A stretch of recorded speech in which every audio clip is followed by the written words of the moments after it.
I know. I was supposed to start early. It's been a mad day, as usual, as Tuesdays always are. How's everybody doing? Good evening. 8 o'clock on Tuesday evening, even though it feels like Monday evening still. I see we've got a good crowd already. So let me say hi to everybody while we've got a few minutes before we start. I really did try to get on here on time at quarter till, but I have, I've been renovating, cleaning up the studio, and it's all clean up. But I don't know if my camera's working. Let me see. No, apparently not. Apparently not. Is that camera working? No. How about that one? Nope.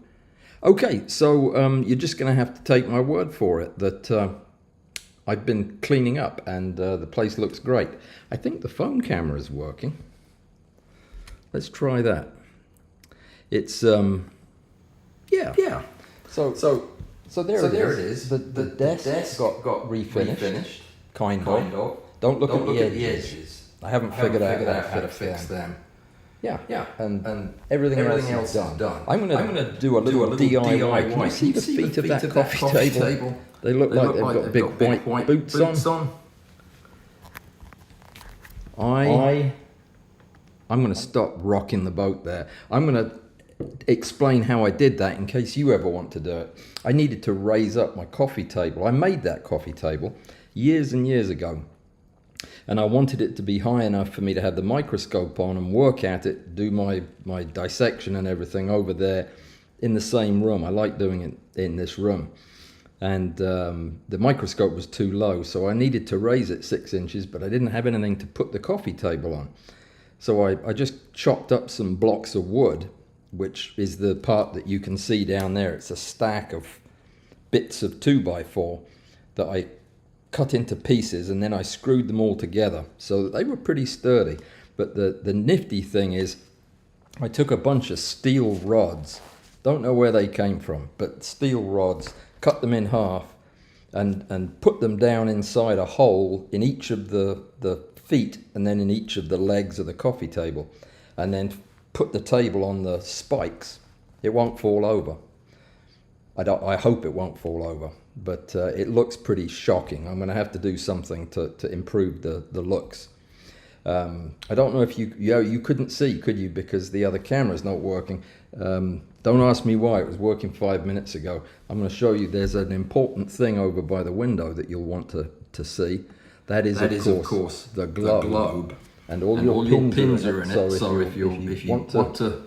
No, I can't make it enlarged. Sorry about that. So yeah. If you haven't bought your country yet, I'm gonna buy it and then boot everybody out of it or something. Haven't decided yet, but buy your country. It's a great bargain. Great bargain.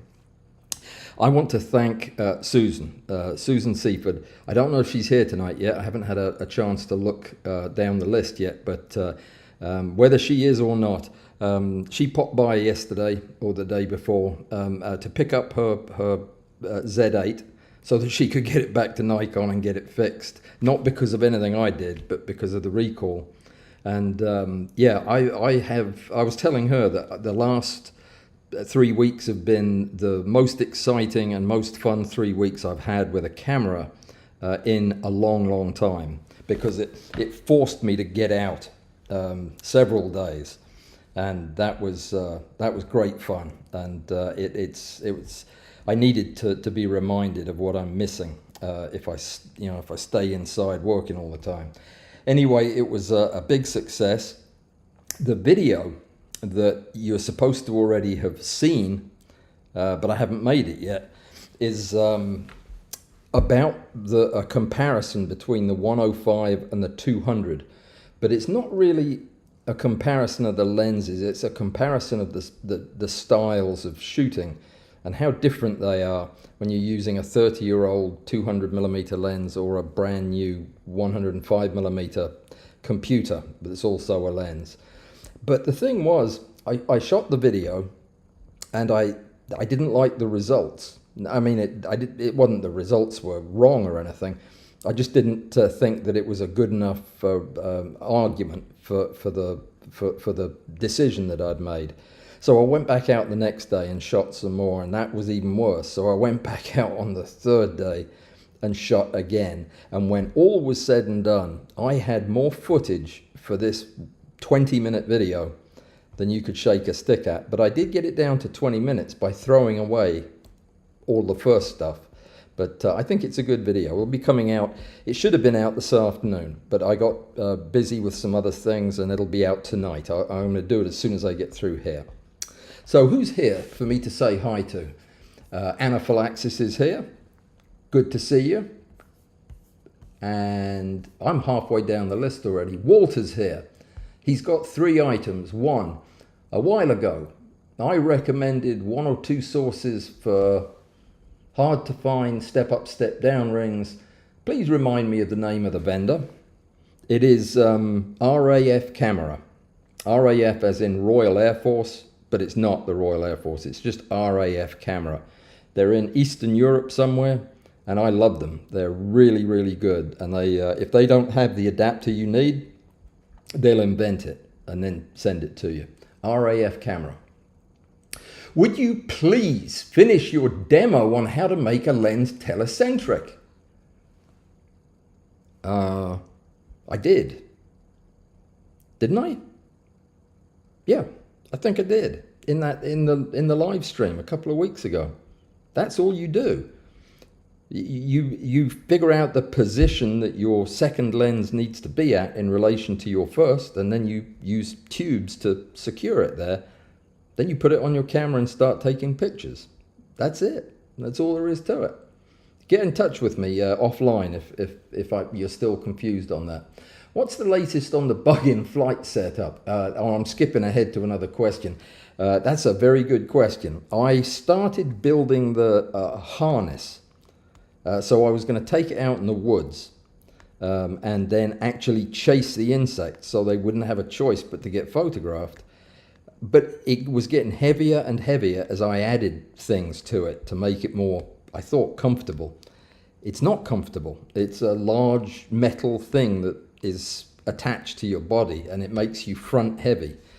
So anyway, it's kind of sitting in the back, and I'm going to start working on it again. You have not seen the last of it, I assure you. I've just been so busy with the Nikon camera and lenses that I haven't given it thought in the last week. But yeah, it's coming, and it'll be ridiculous when it does. I just need to also find somebody to film me using it, because I will not be able to hold a camera while also walking with this thing. It's it's insane how big it's got. Walter's number 3. May I suggest an idea for a video? That's actually number 5 on my list, was soliciting ideas for videos. Do a walking tour of the thrift shop. Oh no, I can't do that. I can't do that because it'll involve other people. There's always other people there. Oh, I'd love to though. It would be so much fun. I actually did it once back at the beginning of my video career 5 years ago. It was the second video I made. I snuck my camera in. It was just a cell phone at the time, I think, and walked around and examined things. And there were some great finds there that day. I would love to do that, but I don't think I can. I think it would be too risky now as I'm famous. Oh dear, no. I might see if I can get somebody to film me though. That way they'd get in trouble instead of me. I'll think about it. I'll make a note. All right, so where was I? I was saying hi to folks, and I answered Andrew's question. He also liked what Walter suggested of going to the thrift shop. You know what would be even more fun is just come down here and I'll take you to the thrift shop, and you'll see how much fun it is. It's just, there's nothing quite like it. Let me see. Oh, there was a second part to Andrew's question about the bugs in flight. Any success, he asked. No, I answer. None whatsoever. I have accidentally photographed more bugs in flight by myself than I have since beginning the quest with the rig. It's gonna happen eventually. I probably should have asked this earlier. Can you hear me? Okay, can everybody hear me? Can anybody hear me? According to my little bar graph thing, you can, but let me see if anybody says yes. No, you're all just chatting to each other. Angie Wallace is still up at 4 o'clock in the morning. Time for bed, Angie. And Amy is here. Hi, Amy. Amy's one of your moderators, and Alistair is the other one who's here. I know that Bud's not going to be here tonight. He sends his regards, and you can hear me loud and clear. Great, fantastic. Thanks, guys. So Angie is going to be our guest judge once again for the Fall Time Flower competition. There were some questions about the black and white competition, and I want to go ahead and get those answered publicly because they turned out to be more complicated questions than you would have thought. The question is this: can my black and white pictures be color pictures of something black and white? And the answer is yes, if they are black and white. If the picture is in black and white and shades of grey. Finding that subject to shoot is going to be a challenge, but you could do it that way. Another way you could do it is you could shoot it in color on your camera and then convert it to black and white in your photo editor. And that will take each of the colors and convert it to a corresponding grey on the grayscale. A third way you can do it is just turn your camera to black and white if you have that emulation. And you can sometimes even add process color like sepia, things like that. That is another way that you can do it. All of those will be acceptable. What would not be acceptable would be a color photograph with a black and white zebra, say, in the middle of it. That wouldn't be a black and white photograph. It would be a black and white zebra. And the color part would be the photograph. So none of that. I want to challenge you to serve up something just black and white. I'm going to be talking about lenses tonight. And I wanted to show you one of the charts that I use to test new lenses. And it's just the black and white chart, but not according to my printer, which wanted pink in it as well. So yeah, if your camera or your editor or something likes to add red to it, you need to figure that out before you submit the picture, because this would be a color picture, even though it's black and white. See what I'm saying? It's pretty straightforward. Black or white or gray, and we'll be good. All right, let me see. I had the best time with that Z8. That is the finest camera I have ever shot with. And it feels in my hand just like a slightly lighter version of the, it feels like the D850 with the battery taken out. Yeah, but it doesn't act like that. I started missing it immediately because, yeah, it's beautiful. And one quick word about the comparison, not comparison video between the 105 and the 200. I realized late, and it was a comment by Joseph actually, who said, just put it on, put the 200 on your Z8, use the FTZ adapter, and go to town. Well, it never occurred to me because, of course, you can't use a D lens and have focus on these new cameras. So I wasn't thinking, right, of course you don't get focus, but you can have everything else like the in-body image stabilization, the VR that the camera comes with, made all the difference in the world. It really did. The pictures went from super disappointing. I was really crushed by how bad my pictures with the 200 were, to very, very nice. And they have that lovely quality that 200 f4 pictures have. The cover to this video tonight, or this live stream tonight, was one of those. Let me see if I've got the picture up. As it happens, I do, yeah. So it's this is a picture that I shot with that combination, the 200 on the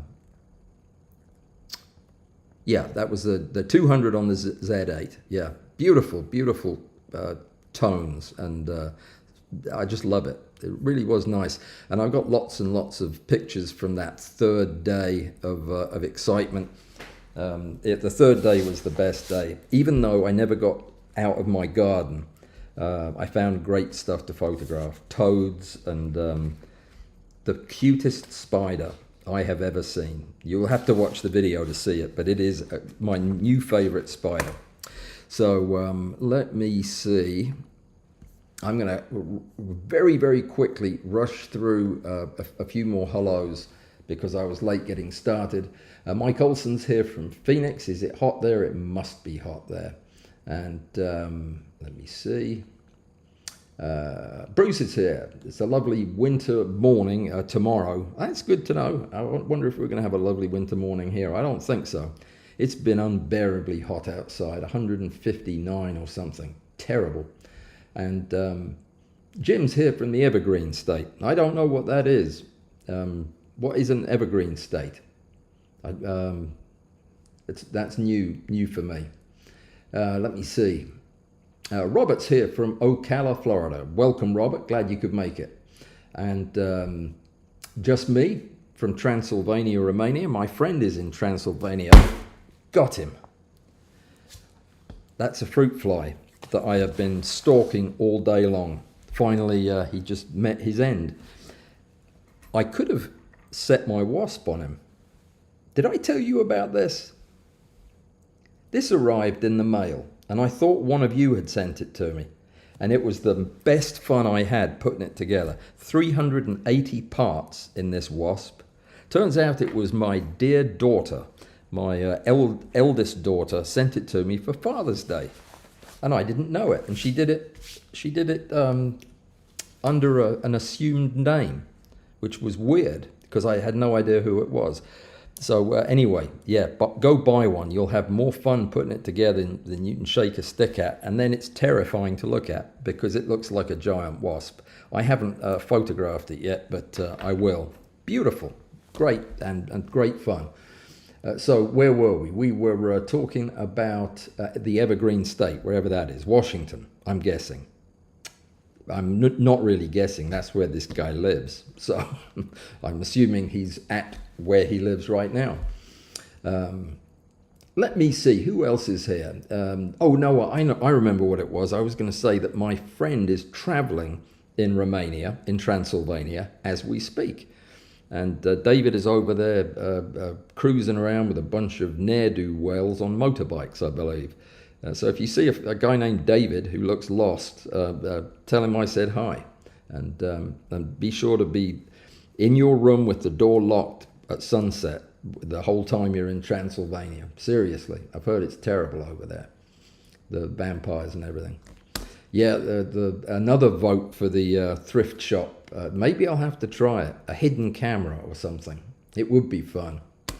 Let me see. Okay, I think we're going to... Leroy's here. Welcome, Leroy. How are you, sir? How's Harrogate? Kind of summer and smelly, isn't it, really? Harrogate at this time of year. I shouldn't have said that. You live there. No, I didn't mean that at all. Susan's here. Susan, we were just talking about you. I hope your ears were burning. And Joseph. Greetings, Joseph. Chris Lee, a request. I watched with great interest your session with the two young ladies regarding extreme macro. My request is for two similar sessions. One for those of us embarking on finite objectives, and the other for macro lens users with inclusion of diopters. Yeah. Do you want me to find a couple of students to teach it to? Or just pretend? Just do the sessions? I can do that. I will do that. Yeah, I'm going to actually write that down. Let me tell you a couple of the other things people have asked me to do in the last couple of weeks, which I think are really good.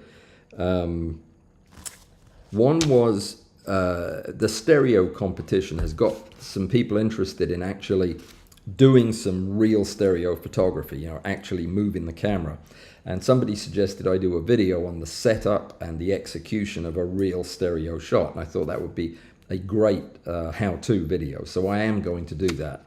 The second one was somebody suggested I do something to talk about the new Lightroom and Photoshop features that have been added and how it impacts macro workflow. So that's something that I think might be interesting too. And yeah, the other one was a recommendation for more outdoor stuff. Yeah, you've just got to get out there and feel it to know why I don't want to do outdoor stuff at this time of year. But yeah, I will. I'll just have to do it early in the morning.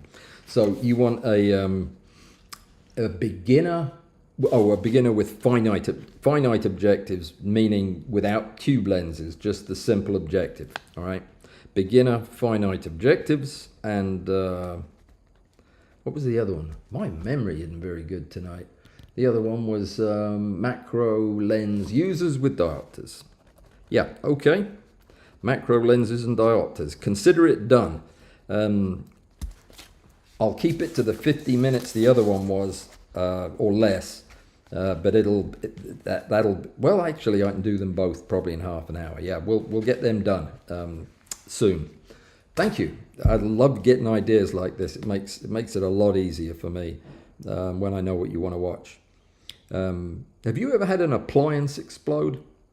I had one explode on Friday. My what do you call that thing that eats up garbage in the sink? Yeah, I don't use it very much because I don't put stuff in there very much, but it blew up, actually exploded and gave off smoke and sparks, and yeah, scared me half to death. And yeah, don't know why I told you that. It's probably because of the smell. They haven't fixed it yet, and you wouldn't think something like that would smell, but it does. Just saying. So let me see. Yes. So Chris, your wish is my command. That will get done. And Larry's here. Greetings, Larry. I've got a project I want to discuss with you, and that we will do that later. I think Borderland greetings. Anna, I've already said hi, and Chris, we've already talked to. Was from Adelaide. Still from Adelaide. Always wanted to go there. Hey Robert, how are you doing, my friend? Good to see you too. Well, I can't see you. I see your name though. And Arthur, greetings. Phil, how are you doing, sir? How's the West Coast? It's got to be gorgeous at this time of year. And Joseph. Joseph is one of the people. Oh, hang on a second. Could be a 1-2 punch. Versatile macro and a good tube lens, all for $600. What is? Joseph, you're talking in riddles. I don't know what you've come up with there. Is that answering somebody else's question? And it turns out that everybody in Massachusetts is saying hi to me this evening. So hello, everybody in Massachusetts. I don't know everybody in Massachusetts, but welcome anyway. Glad you're all here. That would be a bumper night for me. So everybody is saying hi, and that's great. Good. Oh, macro everything around me is over in Florida. It's about the same longitude that I'm at. No, latitude. And this guy raises dragonfly nymphs in a tank. What a thing to raise. They are the most voracious, vicious eaters you'd ever hope to find. Take some video. I'd love to see them in action. Brilliant. Gary made it. Well done. And Peter, Knoxville, Tennessee. He's only happy today. Usually it's happy, joy, something like that. It's just a plain happy today. That means he's pretty sad. And Joseph, did you see the Zongi 200mm f4 1:1 announcement? No, I did not. But I have a Zongi lens. It's not in the room right now because I've done some cleaning and reorganizing. I'm giving it away in the next competition after this one. It's their ultra macro thing. Oh my goodness gracious me, there is a gigantic, what do you call them? not a sloth. It's like a sloth. It's like a lizard too. Gecko. All right, it's not like a sloth. It's a gecko. It's on my window. It's gigantic. I love those things. They photograph great. Where were we? We'd done the dragonfly nymphs. No, I didn't know that there was a 200 f4 coming out, but let me tell you, I'm not super impressed with that company so far. My experience has been with that super macro lens. It's not much more than a magnifying glass, really, and it's not very good. It has terrible chromatic aberration, and yeah, it's not a great lens. I'm giving it away as a prize, so it's a very nice lens.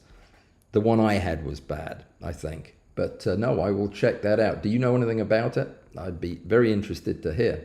It's probably inexpensive, like most of their stuff. Anaphylaxis likes things made with wood. I do too. Yep. I make lots of things with wood and metal. I'm not very good with metal because I don't have any metal tools. I use woodworking tools, but yeah, I learned how to do that. That's fun. And that's it. I think we're pretty much caught up. Jim, no rain in Northport today. That's good, because that town is pretty depressing in the rain, I think, the few times I've been there. So what I wanted to talk about tonight was lenses and purchasing lenses. We've touched on this before, but I recently purchased a lens, and because I'm so busy, I didn't get a chance to really put it through its paces after I got it, and it was a little bit later that I had the time to pull the lens out and examine it. And it got me thinking about the process of looking at a lens and what you're looking for and what you're going to do if you find it, and how all that is very much dependent on your timing. Once you find a problem, you have limited time to treat it. Now, I was supposed to have a lens, but all of my lenses are in the other room. I need a dummy lens just to pretend to look at it. Otherwise,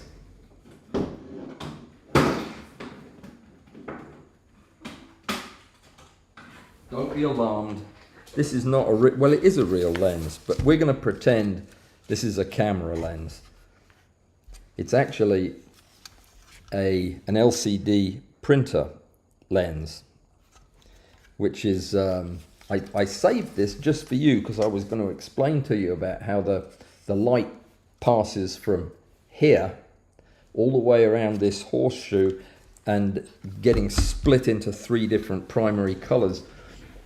And then it gets shone through 3 tiny little LCD screens and into a prism that then recombines all of those colors and sends the image to the screen. They are fantastic things, and when they break, I like to take them all the way apart to use them for demonstrations. Anyway, this we'll say this is the lens that you bought. There are a bunch of things that can be wrong with a new lens, and I'm talking about a new lens to you. It may not be a brand new lens, but even if you just bought it from B&H, it could still have problems. And that's the take-home message here, is that you never get a free, unless you're buying a used lens from somebody that you trust who's already checked the thing out from, no, you can't even trust that because he had to mail it to get it to you.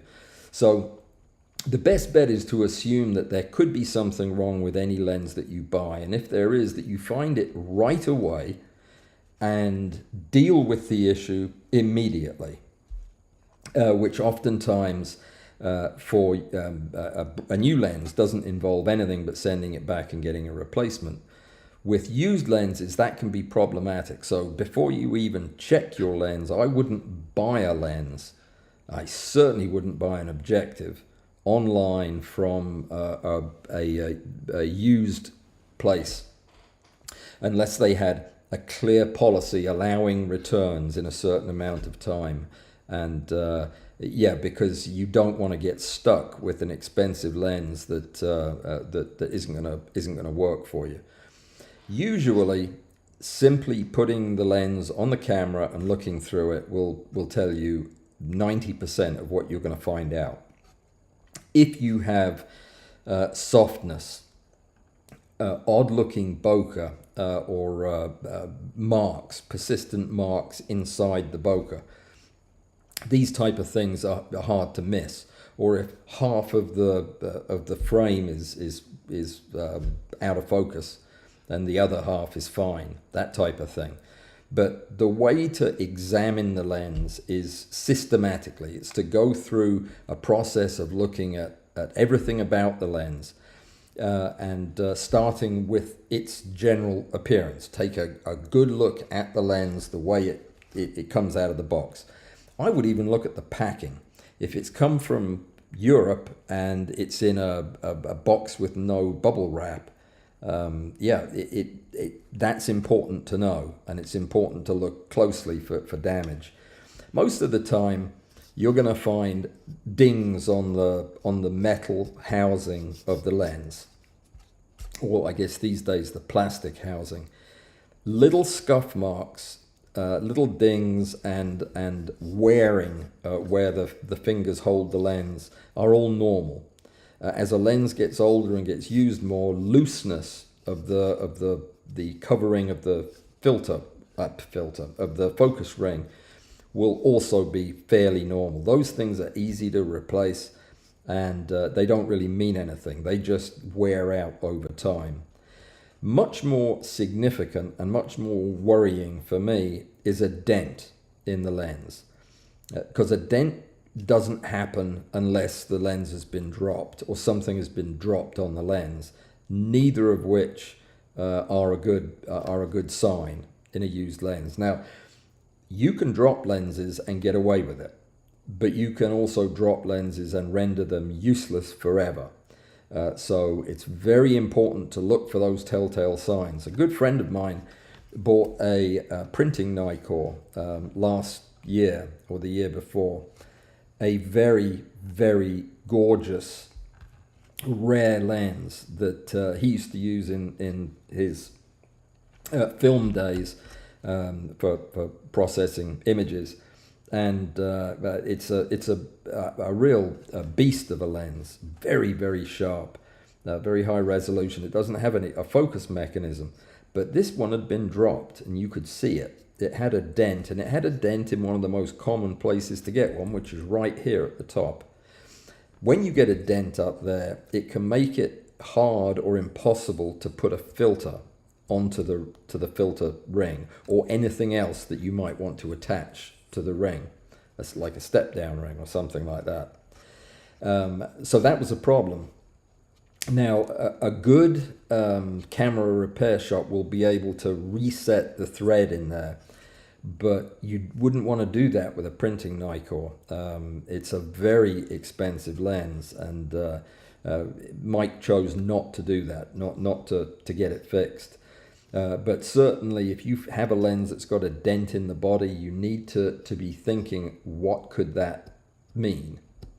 Then you need to look at the front and the back elements. That's pretty obvious. You're looking for scratches and chips and things like that.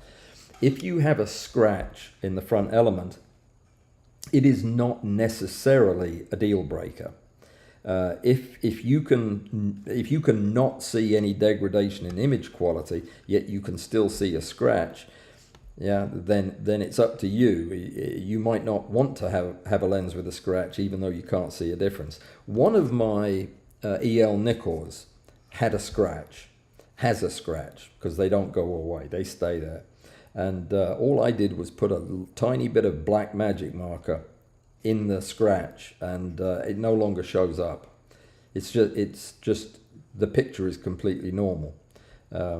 It's not an N lens, so it's one of the older ones. I don't use it as much, but it's a big scratch it's got on it. It's a little more worrying sometimes when they're on the rear element, and it depends how you're using the lens. But if you have a scratch and you're concerned about it, then contact the seller and tell them so, and ask them if they've got one without a scratch. I mean, you did buy it on the assumption that it wouldn't be scratched unless they said it was. If they said it was, then you bought the lens. So there you go. The other thing you want to do is take a bright light, not too bright, a flashlight or it's the only thing I still use my that Lumi Cube, which is useless for anything else, but I use it for examining lenses because it's the right size. I just put it behind the lens, open up the aperture in a dark room, and you just look around each of the lenses. Look how cool looking that one is with all of those lines and everything. Isn't that beautiful? So what you'd do is you'd shine the light through and then tilt the lens every which way and look around on the inside. You will see dust. If this lens has been used, or if it's, you'll see dust. And it doesn't mean anything most of the time, unless there's a lot of it, or the dust is actually a fungus, like a mold or some other kind of hyphal growth. They look very different. They usually eat the coatings of the lens, so you see the fungus growing onto the lens and eating into it, leaving little trails behind it. Once that happens, that lens is going to die. There's nothing really you can do for it. Having said that, I know people who take them apart, scrub them, which removes the coatings, then put them back together again and say they're fine. I have yet to actually see that with my own eyes.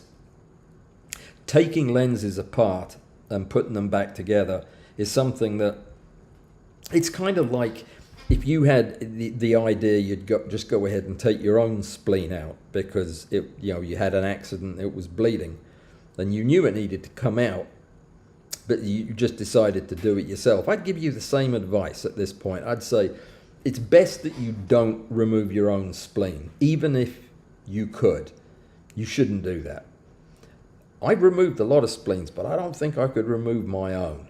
So same thing goes for fixing a lens. Take it to a lens fixer. Don't take it to a spleen remover. Take it to a lens fixer and get them to take it apart and tell you if it's salvageable. Because really they're not. Once that mold grows into the lens, the damage is permanent, most of the time anyway. If you have a different experience, if you've had a moldy lens that has been brought back to life, tell me about it. I'd be very interested to know. The more interesting things to check for that you can actually do something about are the damage that may have happened inside the lens that results in one of two mechanical issues. There are more than that, but the two I'm going to talk about are decentering, where the lens, the optical axis is no longer centered the way it's designed to be. And the second is when one of the elements has become dislodged and is tilted.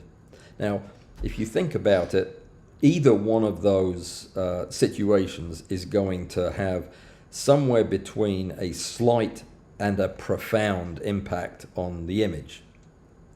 Sometimes it can be subtle. It can show up only at certain apertures. It can show up only at certain focal points. If it's a zoom lens, it may only show up when you zoom in or out. So testing the lens should look at every combination. Just go through the common apertures, for example, wide open, then a couple of stops closed from that, and then f8, and then f16, and then if it's a macro lens, go up to f22 and f32. Even though some people use f32, I don't ever use an aperture that small, but test it anyway. But the decentering is a very common problem if a lens has been dropped. And it's complicated how it can happen, but it's when the various elements shift ever so slightly, and the result is the light no longer passes through the lens on axis. And the way you check for that is to use one of these charts. There are other ways, but this is the easiest way, quickest way. I like to do this. Just put this on the wall under good light, and a black and white one, not with the red stuff. That's my printer doing that. And then focus your camera, make sure it's absolutely flat on a tripod at the minimum focus distance. Position it like that. There you go. Aim at the center. And then defocus the lens while you're looking at it on live view. That's really all you have to do. As you defocus the lens, if you have a centering problem, as the image starts to drop out of focus at the center, the dot right in the middle will start to move. It'll start to move to one edge. That is pathognomic for a decentering problem with the lens. You see this ever so subtle, but you can't miss it. Movement of that dot. As it gets fuzzier, it also moves. If it gets fuzzy and stays dead center, you're golden. Another thing you ought to do is, when you're checking the lens, is get in front of something that has a clear pattern to it. I know somebody who uses a map of the world or North America or something. Loads of people use brick walls. I use brick walls. I like brick walls. You just get close to it, good lighting, completely flat, position-wise, I mean perpendicular, and take a picture. Or in fact, take pictures at a number of different apertures and zoom levels if it's a zoom lens. And then go look at the pictures. Look at them right away so that you can remember what you did and you can go through each of them. And what you're looking for is sharpness, which you will expect to see at the center. With very wide-angle lenses, you're going to expect to see a little bit of degradation towards the corners, especially with less expensive lenses. But with most longer lenses, you should be as sharp at the corners as you are right at the center of the photograph. So whenever you see an asymmetric loss of sharpness, if you see a very sharp center and two sharp corners on the right and two way less sharp on the left, you need to check the lens again for decentering or for possibly a tilted element or a broken element. A lot of different things can manifest as that asymmetry in the image. If you see those things, call the person that sold the camera to the lens to you and ask them about it, because it will rather change how they're going to approach it. If they say no, it never did that before, and they checked it. If they didn't check it, you don't know that they did. But if it happened in the mail, then they, not you, they can get take out a whatchamacallit on the insurance, because they presumably insured it to send it to you. But waiting is not a good idea. This needs to be done the day you receive the lens. It doesn't take that long to do. So decentering and a problem with one or more of the elements is common enough that you should go looking for. Another common problem in older lenses is focus.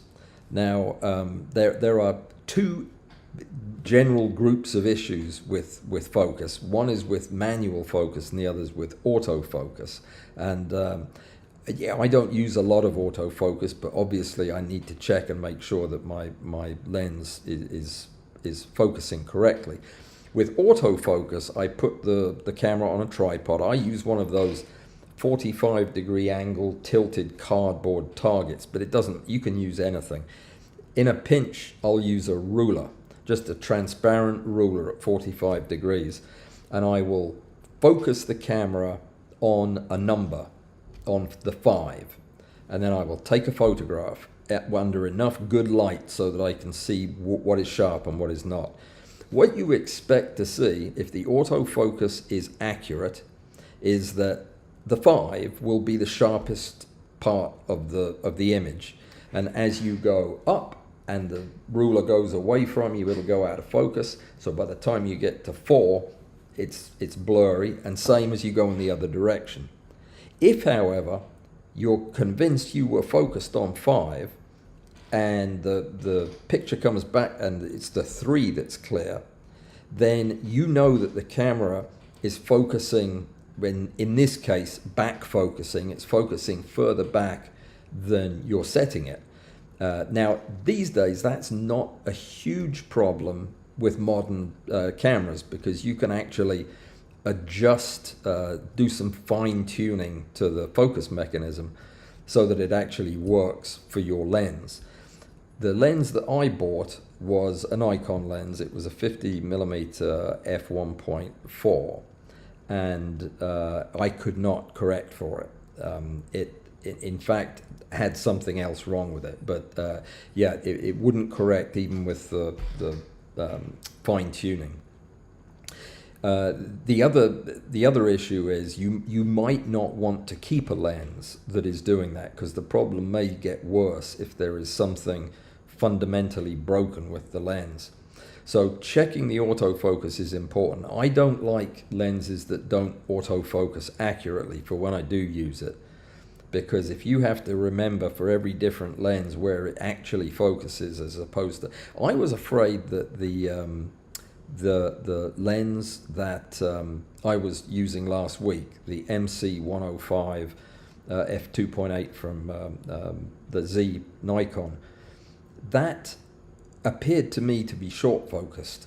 That every time I was taking a picture, I was out of focus and in front of the subject, and it was bothering me, because it shouldn't have been doing that on a brand new lens that had never been used. And I was getting ready to talk to Susan about possibly adding a fine-tuning adjustment to the lens to make up for it, when I realized that it was my glasses. I was wearing my glasses by accident. That'll do it too. You won't see what you're supposed to be seeing in the viewfinder, and anyway, it messed me up somehow. As soon as I started doing that to look through the lens again like I normally do, it was fine. But check for that short focus, distant focus. It's not too hard to fix. Like I say, brand new lens doing that, I would send it back. I would send it back until I got a copy that was perfect, because these days you're paying so much money for a lens, it should be perfect. Now with manual focus, it's a different matter. First thing you need to do is just make sure, does the focus ring turn? Does it turn through the full throw, or does it get hung anywhere? Do you feel a grinding? If it feels a lot like a pepper grinder as you turn the focus ring, then you have problems. And it can most often be just dirt that has built up in the focus mechanism over time, changing lenses and what have you, or sand getting in there. I don't like lenses that do that, because obviously anything that's in there that's being constantly dragged back and forth across the mechanism in the lens is going to wear it down and cause problems. So yeah, normally if I have a gritty feeling lens, I'm not going to keep it. If it's a new lens and it's gritty or make any noise at all, it goes back, because it's a factory defect if it's doing that. A much more interesting problem, and one that is unique to the newer lenses, is this whole problem of focus by wire, which happened with the MC105.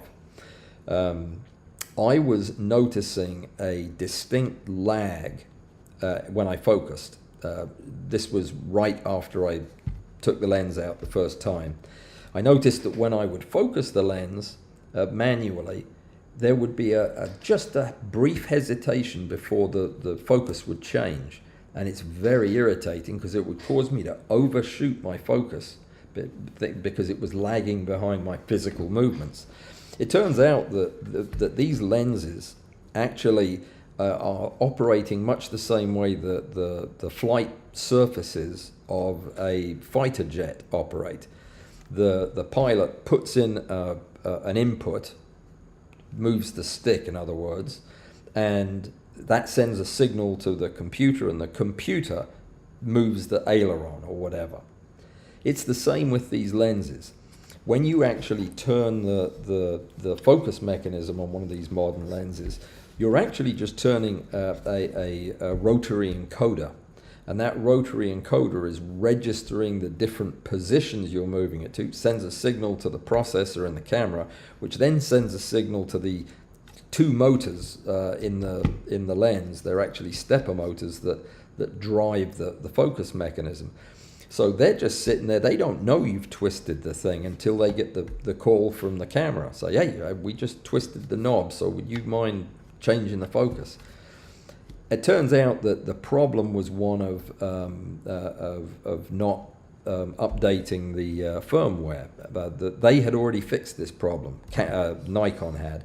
And all I had to do was update the firmware, and the problem went away. Didn't go away completely, but it went away to where I didn't notice it anymore. So that raises one question, though. If you buy a lens new, and let's say you've got 30 days to return it, and you didn't get around to testing it until day 28, and the shop promises you that Nikon or Canon or Fuji's been saying they have a firmware update coming out real soon. Just wait.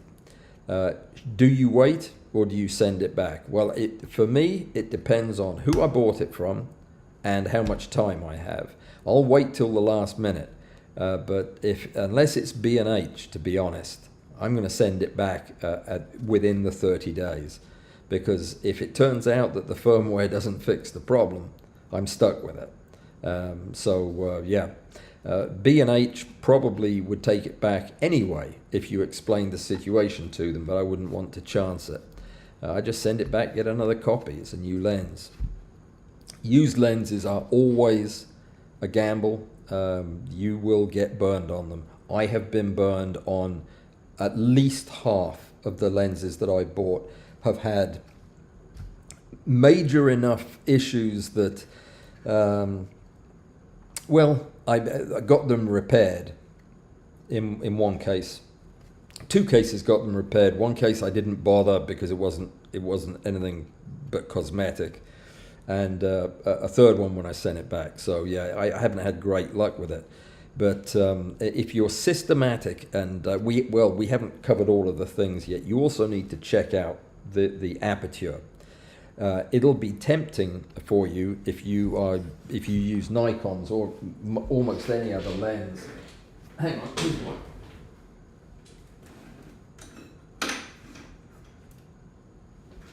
Sorry about that. I didn't realise I had a Canon up there. This probably doesn't have the thing I need, but if you, yeah, it does. Pretty much all lenses are going to have a little doodad that is for opening and closing the diaphragm on the aperture. And this is a little tab that you can slide backwards and forwards, and it will open and close. I have to do this demonstration quickly because this lens is radioactive. So I don't like to have it near my head or in my hands for long. It's a temptation to just pop the lens off the camera and do like this and say, yep, aperture works just fine. But there are a lot more parts in the chain that can break than just that. So I would not be satisfied that the aperture opens and closes when I toggle the lever, unless it also does that on the camera. And I would check it at several different apertures that you're likely to use. Because there are some circumstances under which it would work like this, but the camera isn't able to do that. There is an arm, a little L-shaped arm that moves this bracket, and if this pin is bent in a certain way, it won't pick up the arm, the actuator arm that changes your aperture. I know this because it happened on my D850. Yeah, I had to send it back. But just so as you know, that's the way you do it. And I think that's everything. We covered everything, didn't we? The glass, the fungus, the focus. If it's got crazy stuff on it, like the little screen or the other bells and whistles type stuff, check that. Check that the VR works and it doesn't make a lot of noise. Another thing to do is to just gently shake the camera. All modern lenses, and when I say gently, I just mean just ever so gently. Modern lenses are going to rattle just a little bit, and that's because there are parts in there that are suspended on various devices. That's where your vibration control comes from. Older lenses, especially prime lenses, should not rattle at all. They should just be solid. But if you hear anything other than the subtlest of rattles on a new lens, I would ask the seller about it, because it could have a screw loose. So could I, for that matter. But if it has a screw loose, the time to find out about it is now, and send it back.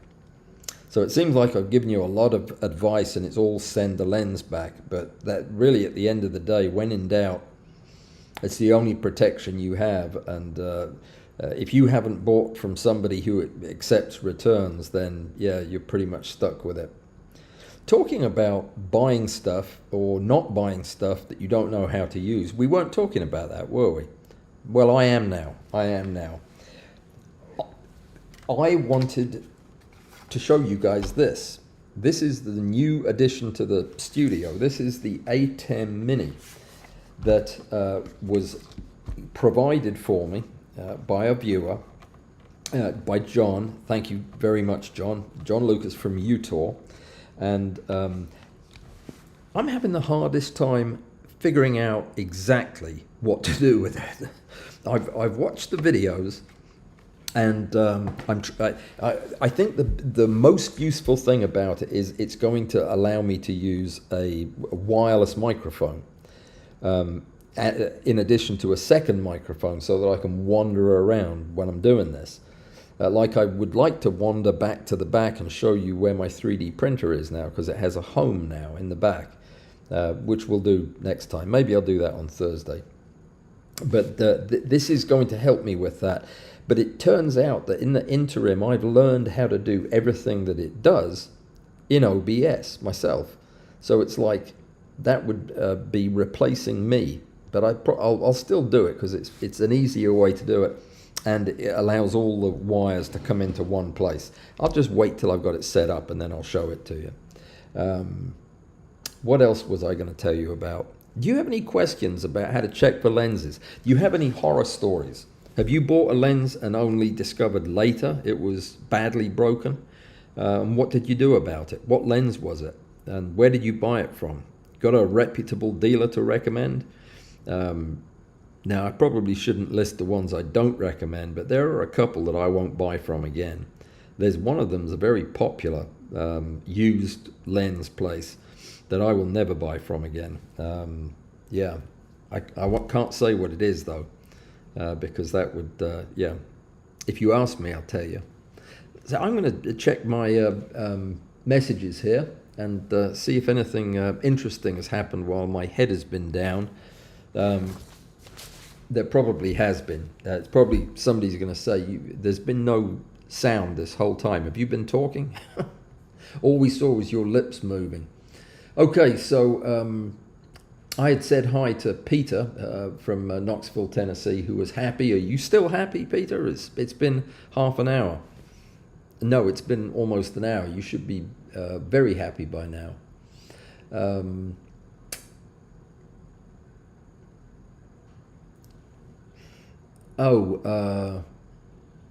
I've been getting feedback.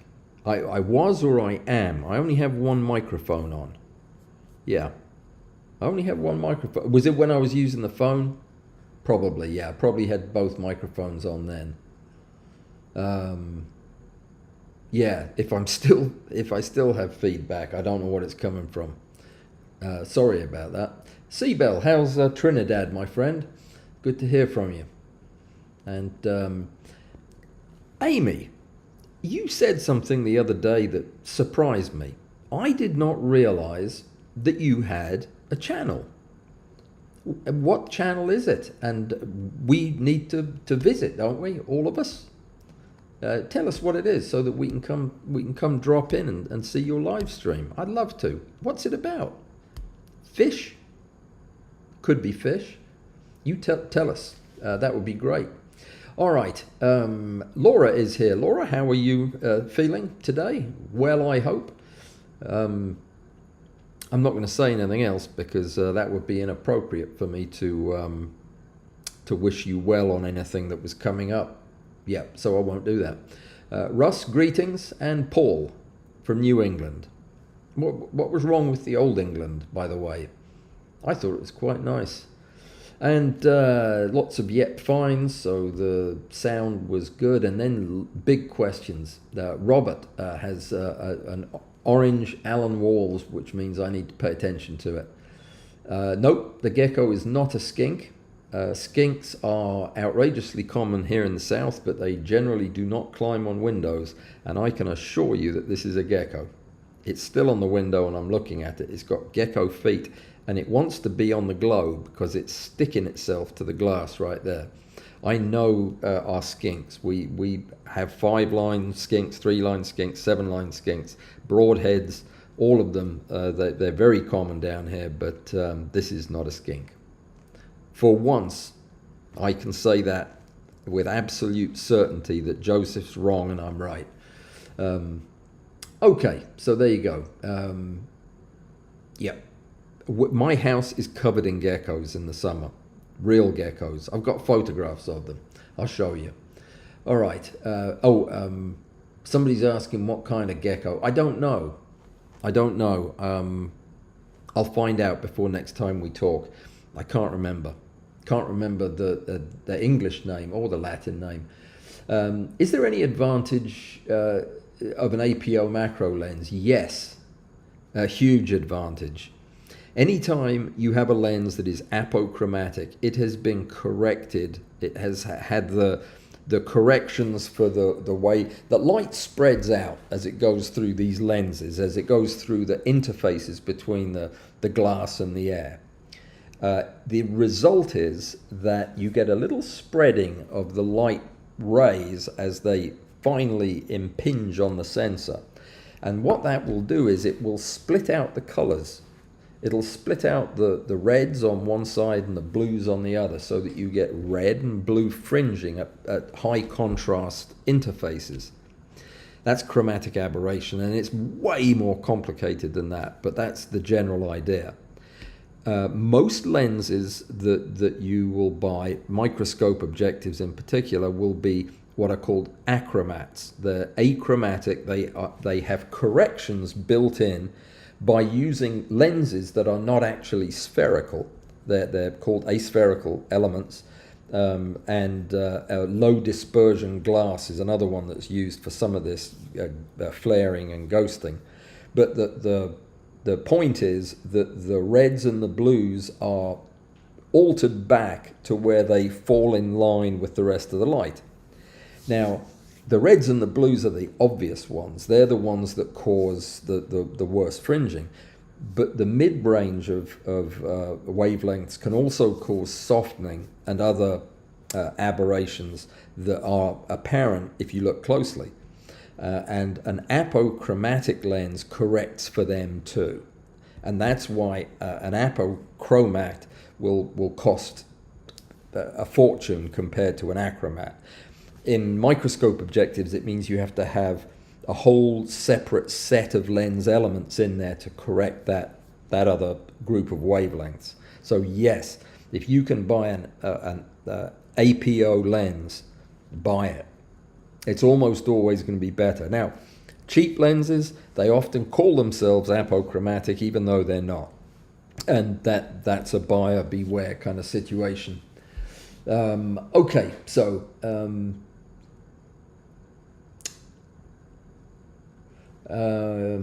you read one of two posts that Joseph sent me. The first post about the Zongi 200 f4 1:1 macro is what the tube lens comment was about. Okay, all right, got it. Okay, sorry, I was disconnected from you right there. I understand. I will read those articles.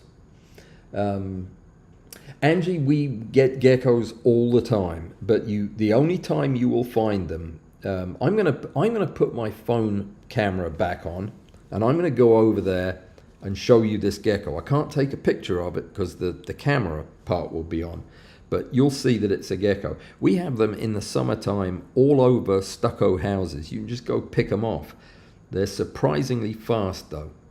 Let me see if I can get this picture to come on the screen. Yes. Now it's going to be a bit bumpy, but we're going over to the glow. That's where the gecko is. And you're not going to be able to hear me unless I shout. So I'll shout. Hang on. That's the feet on my desk.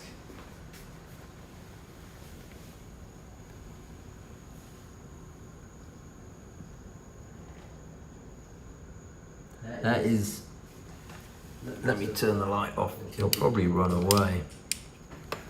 There you go. You can tell from his feet that he's definitely a gecko. Those star-shaped pads and everything, that's him. I would go outside and take a picture of him, but it's dark. And there are insects hitting the window. It makes me nervous. So, you saw a gecko. When are you moving, Angie? I'll have them all here for you. If that thing is still there when we hang up from this, I will go out there with my camera. I'll get a picture of him. No, I've got my real camera right there. I never even got to show you the that was the other camera that I had. I should have been using that, shouldn't I? Anyway, if I catch the gecko, I'll photograph it and send you pictures. Let me see. Are we out of time? We are out of time. We are officially, it's 8:59. So let me say hi to everybody. A Proud Liberal says, speaking of liking to use wood, is it okay to paint your wooden lenses? If so, what color works best? I prefer to paint them black, actually, because it doesn't seem to make any difference. They don't work either way, but I like the color black. Is there... You know that Angie's a gecko photographer. She photographs red-eyed frogs and geckos, and she takes the most beautiful pictures. Check out her website. Angie, give us your website before you leave, before you go back to bed, so that we can all check out your geckos.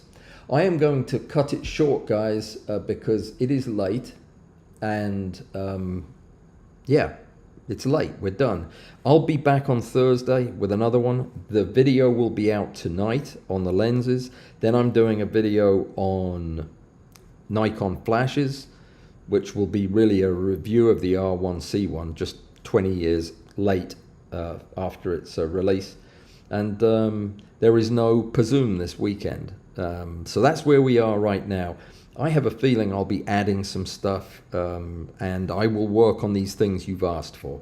So thank you everybody for coming, and I look forward to seeing you next time. If you asked an important question and I didn't get to it, I'm going to print these off, and on Thursday I will address the question if you're there, and if not, then we'll deal with it next week. I'm sorry we didn't get to everybody, but we had to talk about this.